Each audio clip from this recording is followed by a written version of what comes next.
4월이 벌써 끝나고 내일 5월이 시작이 됩니다. 5월은 계절의 여왕이고 또 장미의 계절이기도 하고 어린이 주일, 어버이 주일, 청년 주일, 또 가정의 달이기도 합니다. 그렇죠? 5월을 맞이하면서 여러분의 삶에 더 큰 말씀의 복이 가득하기를 주의 이름으로 축복을 드립니다. 조금씩 코로나가 끝나가면서 많이 교회도 이제 조금씩 회복하는 중에 있습니다. 그런데 대구 시내에 있는 많은 교회들, 제가 이제 노예 일을 좀 하다 보니까 보고서를 이렇게 받거든요. 보고서를 받아보다 보면 코로나가 얼마나 타격이 큰 날을 볼 수 있습니다. 특별히 시내에 있는 대형 교회들이 타격을 많이 입었습니다. 성도의 수가 엄청 줄었고 우리 이원일 장로님 남산교회 출신인데 남산교회도 한 600여 명 정도 이렇게 출석밖에 하지 않는다. 아직 그렇게 이야기를 하고 원래 한 1000명이 훨씬 넘었는데 그렇게 이야기하고 평산교회도 한 800에서 900 출석했는데 지금 500명이 안 될 정도로 이렇게 교인들이 줄어서 교인들이 준다라는 것은 다음 세대에 대한 것도 줄지만 또 재정도 많이 줄어가는. 그래서 선교사님들이 저한테 전화 또 선교 편지에 보면 가장 큰 기도 제목이 물질에 대한. 왜냐하면 교회의 일반적인 어떤 운영은 줄일 수가 없잖아요. 돌아가는 게 있으니까. 그죠?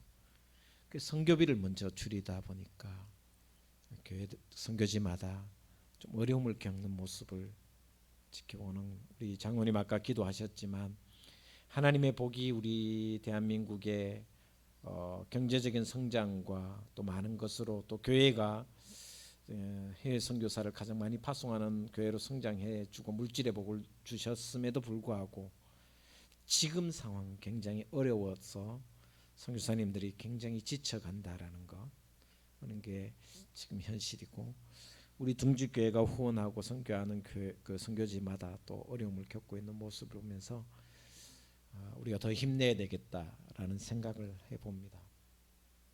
그럼에도 불구하고 나눔과 섬김의 일에 있어서는 아낌없이 해야 된다라는 것이 또 우리 둥지교회가 해야 할 일이 아닌가라는 생각을 합니다. 오늘 본 말씀 한번 보겠습니다. 1절에 보면 이렇게 상황을 이야기하고 있습니다. 이틀이 지나면 유월절과 무교절이라. 이틀이 지나면 유월절과 무교절이라는 것은 그때 당시 예수님 당시에 유월절이 가장 큰 절기였습니다. 그래서 많게는 예루살렘에 유월절 동안 100만 명이 이렇게 예배하러 하나님께 예물을 드리고 자신의 모든 지나간 죄를 사죄하기 위해서 찾아옵니다. 그리고 양을 잡고, 그래서 예루살렘 안에는 여기저기 번제단이 막 불타는 거예요. 상상을 해보면 양을 최소한 10만 마리에서 그 6월절 기간 동안 50만 마리를 잡는다고 생각하면 거의 이렇게 매일 이 양을 태우는 번제의 냄새가 24시간 지나지 않았을까. 그런 6월절 기간이 있습니다. 그래서 사람들이 다 모두가 예루살렘으로 모이는 거예요. 그러니까 이방에 흩어져 있는 사람, 다시 말하면 디아스포라 이스라엘 백성들, 그 사람들도 가족 단위로 예루살렘에 집합을 하게 되는 거예요. 인산인해를 이루는 것이 바로 예루살렘이었습니다. 그리고 그 뒤에 보면 대제사장들과 서기관들이 예수를 흉계로 잡아 죽일 방도를 구하며 이제 마지막 예수님을 죽이고자 하는 모의를 끝낸 거예요. 다행히 밀란이 일어날까 싶어서 시기를 앞당기지는 않았습니다. 이런 상황 가운데 모든 사람들이 예루살렘을 향해 가고 예루살렘에 집중되어 있을 때 예수님이 가신 곳이 어디냐? 예수님이 가신 곳은 3절에 이렇게 기록하고 있습니다. 우리 3절은 같이 한번 보도록 하겠습니다. 시작. 예수께서 베다니 나병 환자 시몬의 집에서 식사하실 때에 한 여자가 매우 값진 향유 곧 순전한 나드 한 옥합을 가지고 와서 그 옥합을 깨뜨려 예수의 머리에 부으니. 갑자기 일어난 일이죠. 근데 그 장소가 어디냐라는 것입니다. 베다니였습니다. 베다니는 어떤 곳이냐면 여기 성서가 있습니다. 그죠? 성서가 요 성서 여기 죽전 네거리 이후부터 여기 강창교까지가 성서라고 하면 요게 예루살렘이라고 보시면 베다니는 다사라고 할 수 있습니다. 근데 베다니라는 곳이 어떤 곳이냐 하면 위성 도시이긴 하지만 악성병에 걸린 사람들, 오늘 본 말씀에 이야기하면 나병 환자, 다시 말하면 다사 살고 오신 분 죄송합니다. 다사를 직접 썼는데 우리 종도 다사에 살지 미안하다. 베단이라는 곳은 성서에서 떨어진 다사 지역만큼 가까운 곳인데 위성 도시, 위성 마을인데 나병 환자들, 악성 종양에 걸린 사람들, 피부병에 걸린 사람들, 다시 말하면 율법에 의해서 저주받았다고 생각해서 사회에서 격리된 사람들이 사는 곳이 바로 베단이었습니다. 우리로 말하면 소록도라고 할 수 있습니다. 모든 사람들이 이스라엘 백성이라면, 이스라엘의 호적을 둔 사람이면 모든 사람들이 예루살렘을 향하여 가는데 베다니는 피해서 갔습니다. 왜? 부정한 곳이니까요. 거기는 저주받은 사람들이 하나님의 율법을 어겼다고 생각하고 그 저주받은 사람들이 살고 있기 때문에 그곳은 하나님의 거룩함이 없다고 생각하는 곳이 바로 베다니였습니다. 그래서 사람들은 예루살렘 유월절을 지키기 위해서는 베다니를 지나가지 않았습니다. 왜냐하면 제사 지내러 가기 때문에. 하나님께 예배하는 사람은 부정한 사람을 만나면 안 되기 때문에. 피를 만져서도 안 되고 죽은 시체를 봐서도 안 되고 그리고 저주받은 베다니에 가는 것은 더욱 안 되었습니다. 모든 사람들이 예루살렘을 향하여 걸음을 옮기고 있는 그때 예수님은 어디에 먼저 가셨냐? 바로 예루살렘이 아니라 베다니에 먼저 가셨다는 것입니다. 이것이 오늘 우리에게 주는 첫 번째 메시지입니다. 예수님도 유월절을 지키기 위해서 예루살렘에 들어가십니다. 끝내 예루살렘에서 유월절을 지키십니다. 그러나 그 유월절을 지키기 위해 베다니를 피하지 않았다라는 것. 오히려 베다니를 향하여 그곳에 들리셨다라는 것입니다. 그리고 그 베다니에서 잔치를 베풀었고 연약한 자들을 위하여 기도하였고 또한 그 베다니에 나병 환자들과 연약한 사람들에게 사랑을 베푸는 모습이 바로 예수님 마지막 십자가를 지시기 전까지 했던 행함이라는 것입니다. 오늘 우리로 이야기하면 만약에 여러분이 주일 아침에 교회에 오다가 누가 교통사고를 당한 것을 봤다. 예배 시간은 30분밖에 안 남았는데 여기에 머물러 있다가는 예배를 드리지 못할 만큼 시간이 쫓긴다. 경상도 말로 쫓긴다. 바쁘다. 여유가 없다. 그럼 여러분은 어떻게 할 것이냐? 예배가 중요하지만 예배가 반드시 드려야 할 하나님께 드릴 영적 예배이며 경건한 예배이지만 지금 당장 이 아픈 이를 먼저 도와주는 것이 하나님이 원하시는 것이고 예수님이 원하시는 것이다라는 것을 이것을 통해서 몸소 보여주는 장면. 모두가 베다니에는 접근도 하지 않고 들리지도 않고 피해서, 베다니가 있으면 피해서 지나가는 그런 예배를 드리러 예루살렘으로 올라갔는데 예수님은 오히려 그분들을 찾아가는 사랑이었다라는 것을 이 말씀을 통해서 가르쳐주고 있습니다. 여러분 한번 생각해 보시면 제가 소록도를 처음 간 것이 88년도 올림픽 때, 여름 방학 때 제가 소록도를 처음 갔습니다. 근데 그때 제 나이가 22살. 소록도에 갔는데 그분들과 밥을 못 먹겠더라고. 무서웠어. 결국 어떻게 했냐? 잠도 밖에 텐트를 치고 자고, 그 소록도 안에서 안 자고 그 해변가에서 텐트를 치고 자고, 밥도 우리끼리 해 먹었습니다. 지금 일본에 있는 조정배 선교사님과 여기 고령에 있는 이피로 목사님과 세 사람이 갔는, 김건동 목사님이라고 네 사람이 갔군요. 그 다 무서워했어요. 두려웠어요. 한센병 환자들과 같이 밥을 먹는다, 잠을 같이 잔다라는 상상을 하지 못했어요. 그래서 첫날을 그냥 보냈단 말이에요. 밥도 우리끼리만 먹었어요.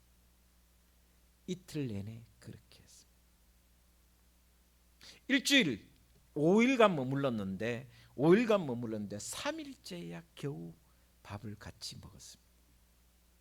근데 나중에 돌아올 때 너무 부끄러웠습니다.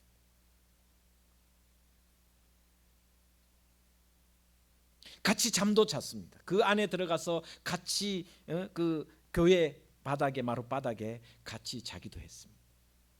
근데 돌아오는데 그렇게 부끄럽더라고요.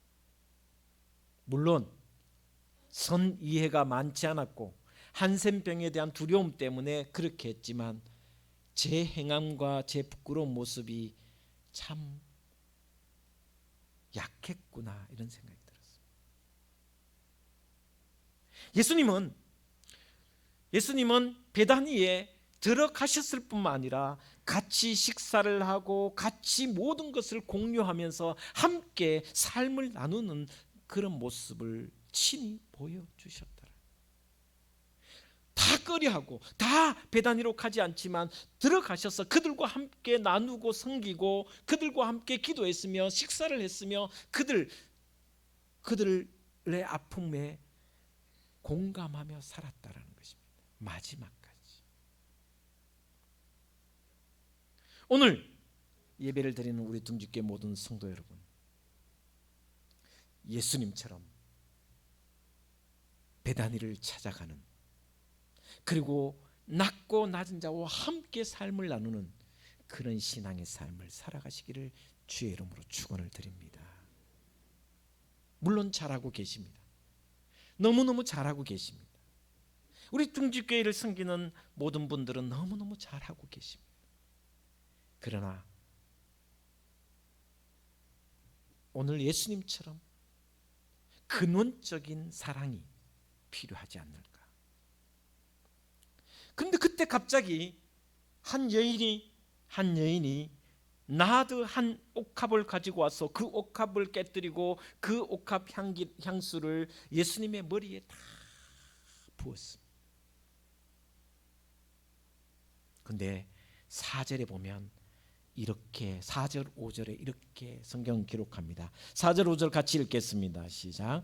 어떤 사람들이 화를 내어 서로 말하되 어찌하여 이 향유를 허비하는가? 이 향유를 300데나리온 이상에 팔아 가난한 자들에게 줄 수 있었겠도다 하며 그 여자를 책망하는지라.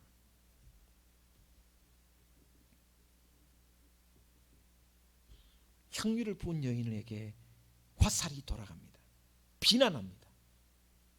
야, 그게 도대체 얼마짜리인데? 300데나리온.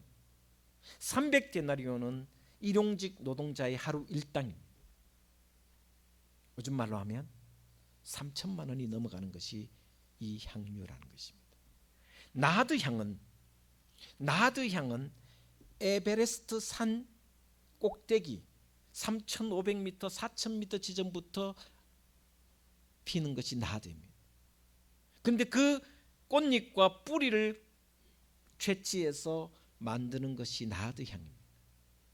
얼마나 비싸냐면 한 옥합 한 병에 3천만 원 이상 했더라. 지금은 더 비싸겠죠. 왕의 대관식에만 쓸 수 있는, 대제사장 위임식에만 쓸 수 있는 나드향이었습니다. 그런데 그것을 깨뜨려서 그냥 한 번에 원샷 원킬에 그냥 모든 것을 예수님의 머리에 부어버렸습니다. 사람들이 여기저기서 웅성웅성거립니다. 저거 팔면 도대체 얼만데, 가난한 자들에게 나누어주면 너무나도 많은 사람들을 구제할 수 있을 텐데, 그러면서 이 여인을 향하여 비난을 쏟아붓습니다. 다른 성경에는 누가 그랬냐면 가룟 유다가 그랬다라고 이야기해요. 근데 여기에 보면 어떤 사람이 아니고 어떤 사람들이라는 것은 많은 사람들이 그렇게 말했다라는 것입니다.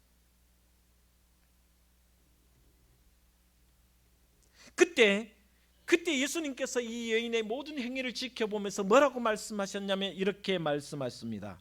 내 장사를 이 여인이 준비하였노라.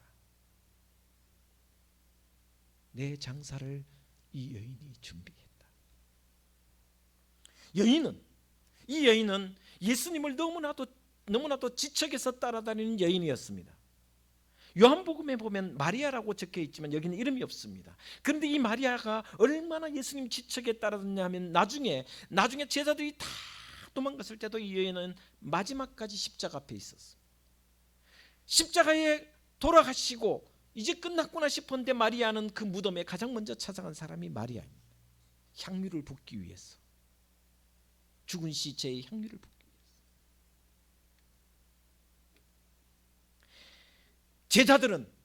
제자들은 앞다투어서 예수님이 죽음이 눈앞인데도 내 자리가 우의정이냐 정의정이냐 우편이냐 좌편이냐라고 다툴 그때에 이 여인은 예수님의 장례를 준비하였다는 거죠. 예수님의 길을 알고 있었다라는 것은 너무나도 소중한 장면입니다. 여러분, 이 여인은, 이름 없는 여인은 예수님이 십자가의 길을 걸어가는 것을 분명히 알고 있었습니다.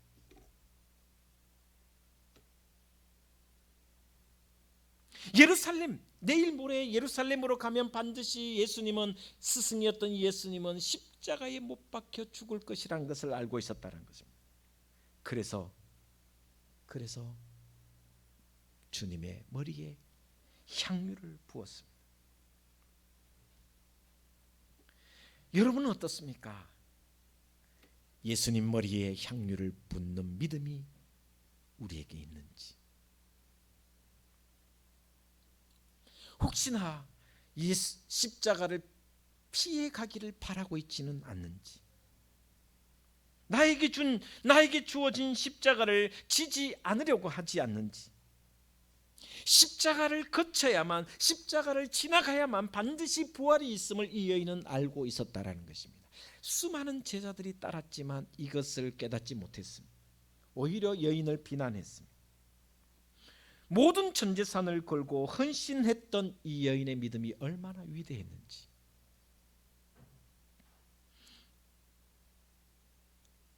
가룟 유다는, 또 다른 제자는 그것이 돈으로 보였다라는 것입니다. 그러나 이 여인에게는 그것이 돈이 아니라 생명으로 보였다라는 것입니다.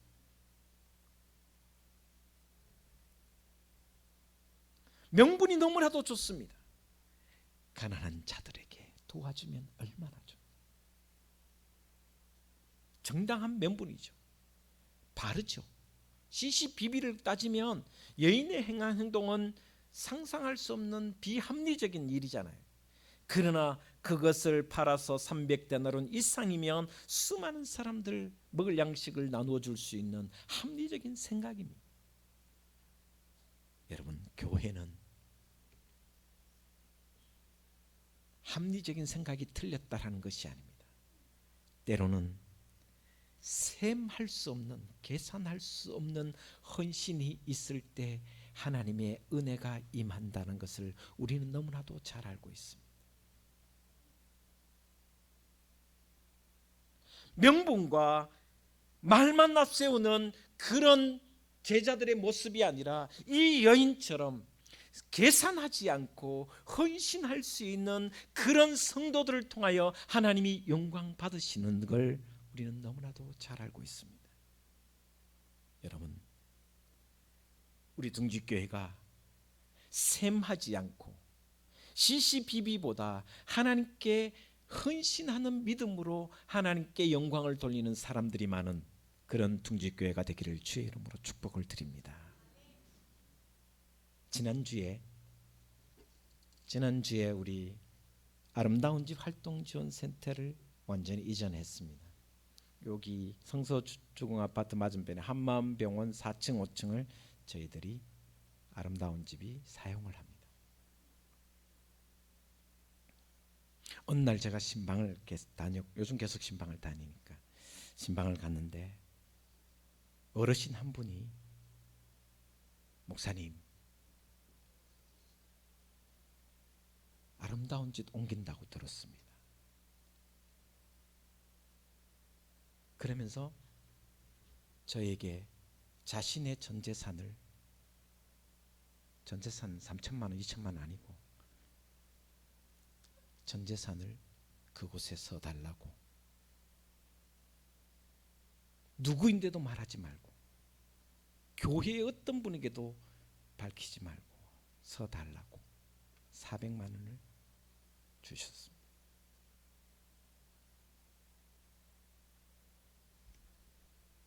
교회는 이름 없는 헌신하는 사람들이 그 헌신을 통해서 하나님이 기뻐하시는 교회가 된다라는 것을 저는 또 한 번 체험했습니다. 그분이 한 달에 나오는 돈이 60몇만 원입니다. 아껴서 그 모든 금액을 마지막 제게 부탁을 했습니다. 목사님, 제가 죽거든 장사는 잘 치러 주십시오.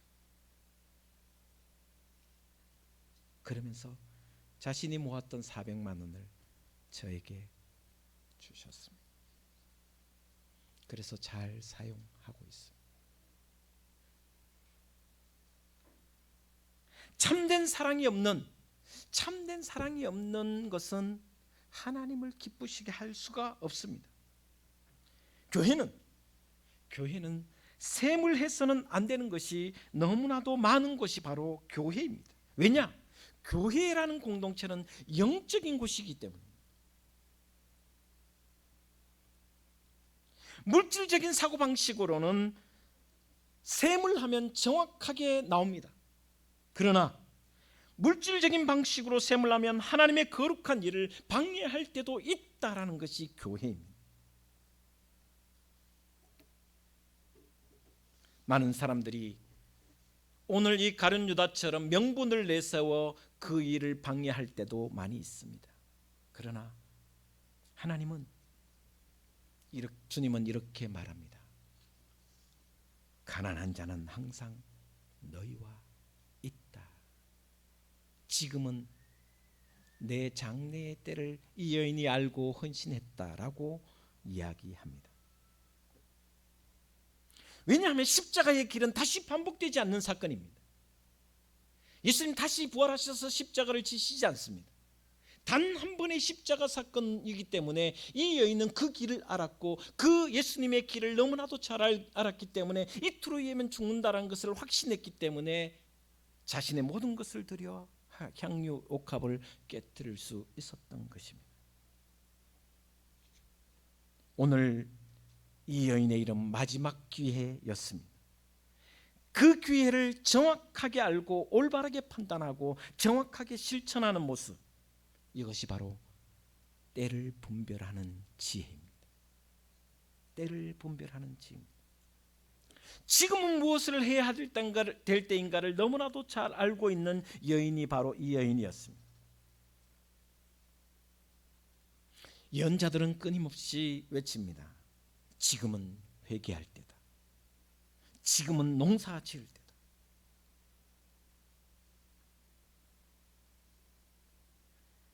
이 여자가 예수님께 칭찬받은 것은 지금 이 순간은 나를 위해 헌신할 시간이었기 때문에 칭찬을 했던 것입니다. 만약에 예수님이 십자가를 지시지 않은 때였다면 칭찬하지 않았을 것입니다. 지금 이 순간이 주님을 위한 시간이었기 때문에 그 헌신을 기뻐했던 것입니다. 그리고 난 뒤에 이 모든 일이 있고 난 뒤에 내 장례를 미리 준비하였느라고 하고 난 뒤에 9절 말씀에 이렇게 성경은 기록하고 있습니다. 같이 보도록 하겠습니다. 9절입니다. 시작. 내가 진실로 너희에게 이르노니 온 천하에 어디서든지 복음이 전파되는 곳에는 이 여자가 행한 일도 말하여 그를 기억하리라 하시니라. 할렐루야. 여기에 중요한 게 있습니다. 제가 이 마가복음 14장으로 세 번째 설교를 합니다. 2011년도에 한 번 했고 또 3년 전쯤에 한 번 더 했습니다. 저는 이 말씀을 읽을 때마다 오늘 예수님의 말씀이 깊이 가슴에 다가옵니다. 뭐라고 말씀하시냐면 내가 진실로 너에게 이르노니 온 천하에 어디서든지 복음이 전파되는 곳에는, 하나님의 나라가 선포되고 교회가 서는 곳에는 이 여자가 행한 일도 말하여 그를 기억하리라. 이 여자가 누구인지 예수님이 모르는 게 아닙니다. 여자의 이름이 없습니다. 그러면서 이 여자의 행한 일을 기억한다고 말씀하고 있습니다.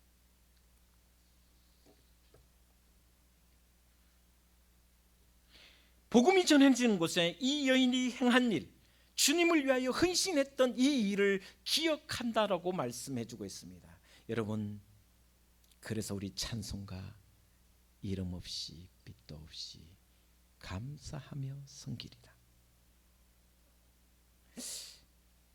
5월 5일 날 미용 봉사가 있는데 우리 전도의 주관으로 모든 성도들이 11시에 합니다. 주보에 시간을 빼먹는데 주보에 오늘 많이 빼먹었습니다. 하 목사님이 가셔서 이게 아직 익숙하지 않아서 헌금 명단도 지난주 거 그대로 실었습니다. 혹시 내일은 와 없노 하지 말고 빠졌구나. 지난주에 그대로 실었습니다. 혹시 지난주에 11조 감사헌금 하신 분들 이름 빠졌으면 죄송합니다. 다음 주에 게시판에 실어놓도록 하겠습니다. 아직 하 목사님 가끔 그런 이야기 하죠. 든 자리는 몰라도 난 자리는 안다고. 그렇죠? 빠진 자리가 좀 생기는 것 같습니다. 빠른 시일 내에 이렇게 회복하도록 하겠습니다. 근데 이 여자의 행한 일을 기념하리라. 여러분, 여러분의 자손들에게, 여러분의 후손들에게 여러분이 행한 일을 남겨주는 그런 믿음의 발걸음을 옮기시는 하나님의 사람들 되시기를 주의 이름으로 축원을 드립니다.